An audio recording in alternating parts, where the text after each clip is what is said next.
প্রিয় শিক্ষার্থীবৃন্দ, আসসালামু আলাইকুম। আশা করি সবাই ভালো আছো।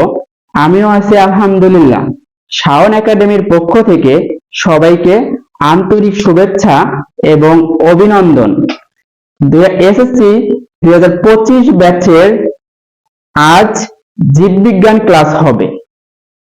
অধ্যায় 10 সমন্বয়। লেকচার এক হিসেবেই ধরে নিছি। তোমাদের যেহেতু পরীক্ষা সামনে, তো তোমাদের মেইন টপিকসটা আলোচনা করাটাই বেটার হবে।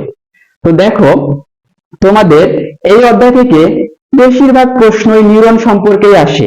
তোমরা যখন পরীক্ষা দিতে যাবা এবং যতগুলো পরীক্ষা দিয়ে আসছো, দেখিও নিউরন দিয়েই বেশিরভাগ প্রশ্ন। তো আমি তোমাদের যাতে সামনে পরীক্ষায় গিয়ে ভালো ফলাফল করতে পারো এবং প্রশ্নটা দিয়ে আসতে পারো, সেজন্যই এই ক্লাসটা করা। তো দেখো, তোমাদের প্রথম যেটা টপিকস আমি লিখে রাখছি সেটা নিউরনের গঠন, চিত্র সহ বর্ণনা। এটা তোমাদের প্রশ্নে অনেকভাবে আসে। তো দেখো, তোমাদের এই টপিকসটা জানার আগে আগে জানতে হবে যে স্নায়ুতন্ত্রের গঠন ও কার্যকরী এককের নিউরন, এই সম্পর্কেটা জানতে হবে যে এটা কার একক। তো দেখো, তার আগে আমি একটু কথা বলতে চাই, কথাটা একটু শোনো। তোমরা যখন ক্লাসটা করবা, করার সময় খাতা নিয়ে থাকবা, আর আমি যে কথাগুলো বলবো তোমরা সেটা লিখে নিবা, খাতায় নোট করে নিবা। তাহলে তোমাদের পরবর্তীতে ক্লাসটা করার শেষে তোমাদের পড়তে সুবিধা হবে। তো আমি আর বেশি কথা না বাড়িয়ে তোমাদের ক্লাস শুরু করতেছি এবং তোমরা সবাই ক্লাসটা মনোযোগ দিয়ে করবা। তো দেখো, যখন তোমাদের পরীক্ষা আসবে এই প্রশ্নটা, প্রথমেই তোমরা চিত্র দিবা। তো চিত্রটা সম্পর্কে একটু আমি আলোচনা করি। দেখো, চিত্র সম্পর্কে আলোচনা করব। তো তারপরে দেখো, তার আগে দেখো যে তোমাদের যে নিউরন, তো নিউরনের কয়টা অংশ থাকে সেটা জানতে হবে। তো নিউরনের হচ্ছে দুইটা অংশ থাকে। নিউরনের দুইটা অংশ থাকে, একটা কোষ দেহ আর একটা প্রলম্বিত অংশ। এটা কোষ দেহ আর একটা প্রলম্বিত অংশ। উপরের অংশটা কোষ দেহ, নিচের অংশটা প্রলম্বিত অংশ। তারপরে দেখো, তোমাদের এইটা যখন চিত্র আঁকবা, আঁকার সময় আমি এঁকে রাখছি তোমাদের প্রথম কোষ দেহ, তারপর হচ্ছে প্রলম্বিত অংশ, আর প্রলম্বিত অংশের মধ্যেই অ্যাকসনটা আছে। তো দেখো, কোষ দেহের মধ্যে কি কি আছে।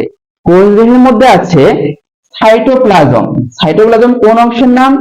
এই যে তোমাদের এই অংশটা আছে, এই অংশটার নাম হচ্ছে সাইটোপ্লাজম। এটা পুরোটাই সাইটোপ্লাজম। আর এই সাইটোপ্লাজমের মাঝে আছে নিউক্লিয়াস, একদম কেন্দ্র যেটা, সেটা হচ্ছে নিউক্লিয়াস। আর নিউক্লিয়াসকে কেন্দ্র করে কিছু ছোট ছোট দানা ঘুরে বেড়ায়। এই দানাগুলোর নাম হচ্ছে নিসোয়াল দানা। এই যে দানাগুলোর নাম নিসোয়াল দানা। তারপরে দেখো যে তোমাদের এই যে এখানে যে একটা পর্দা আছে, চতুর্দিকে একটা পর্দা আছে, এটার নাম হচ্ছে প্লাজমা মেমব্রেন। Plasma membrane.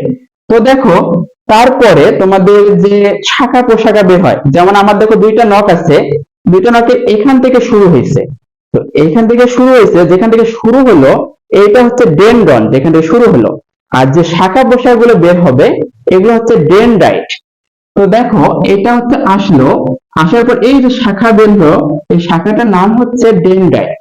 তাহলে ডেনড্রন থেকে যে শাখা প্রশাখা গুলো বের হয় সেগুলো হচ্ছে ডেনড্রাইট। তো এইটাই হচ্ছে কোষ দেহের অংশ। তাহলে কোষ দেহ গেল, এখন আছে তোমাদের প্রলম্বিত অংশ।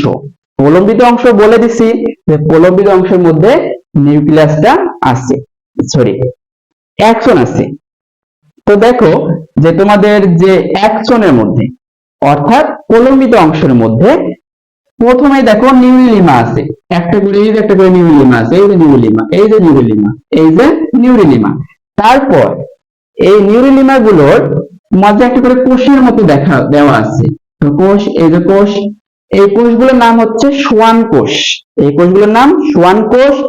আর তোমাদের এই যে এগুলোর নাম হচ্ছে নিউরিলিমা।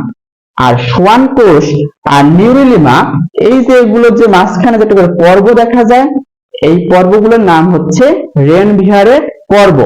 এটা একজন বিজ্ঞানী ছিলেন, রেনভিয়ার নাম। উনি এই নামকরণটা দিয়েছে, এই কারণেই এই নামটা হয়েছে রেনভিয়ারের পর্ব। তারপর তোমরা যখন চিত্র আঁকা শেষ করলা, এখন চিত্রের নিচে নাম দিবা। তোমাদের চিত্র শেষ। এখন তোমাদেরকে আমি একটা কথা বলি যে তোমরা সব সময় চিত্র শেষে চিত্র নাম দিবা। যদি চিত্র নাম না দাও তাহলে ওটা তোমাদের চিত্র দিলেও অনেক টিচারে আছে চিত্রটা তোমাদের নিবে না, গ্রহণ করবে না, বলবে যে এটা কোন চিত্র আঁকছে, আমি কেন খুঁজে নিব।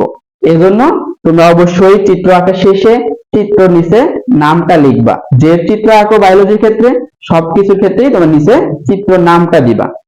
তাহলে দেখো চিত্র সম্পর্কে মোটামুটি তোমাদের ধারণা হয়ে গেছে।